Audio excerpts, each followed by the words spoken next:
Britain declared war on Germany on August the 4th, 1914.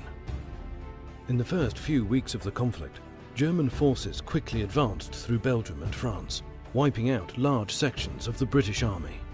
Defences at the front became so thin that Britain had to quickly call in reinforcements from elsewhere. In September 1914, soldiers began to arrive from India, which is present-day India, Pakistan and Bangladesh.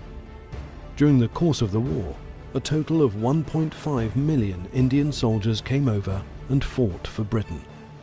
Amongst these 1.5 million brave soldiers, there were over 400,000 Muslim soldiers, and at least 89,000 of these Muslims were recorded as having given their lives for Britain. It is a little-known fact that 20% of all British Empire recruits were actually Muslims. In addition to the Muslim soldiers who fought for Britain, an additional 280,000 Algerians, Moroccans and Tunisians fought for the Allies, taking the total of Muslim contribution to almost 700,000 Muslim soldiers.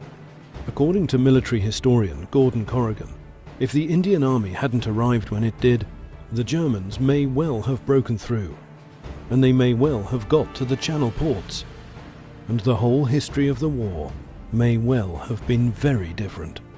Some of these Muslim soldiers were awarded the highest military decoration, the Victoria Cross, awarded for valour in the face of the enemy. An exhibition developed by the British Muslim Heritage Centre gives an insight into the selfless sacrifice of Muslim soldiers who valiantly fought for the freedoms and privileges that we take for granted in Great Britain and Europe today. Many British Muslims today, if not most, are direct descendants of those Muslim soldiers.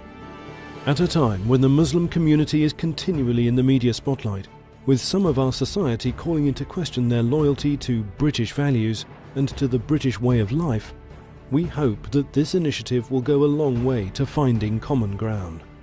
The people that have worked towards this have done so with incredible vision. So the curator, the committee, the people that have fronted it all up, secured the funding, put in the hard work, but also had the vision to see this, because this was visualised before it ever became real.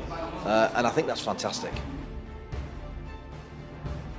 I think if people come here with their families, with their children, it will ingrain this idea in them at a young age that different groups within this country have contributed in their own way, but to a common cause. So at a familial level, essentially, if kids come here, that can increase their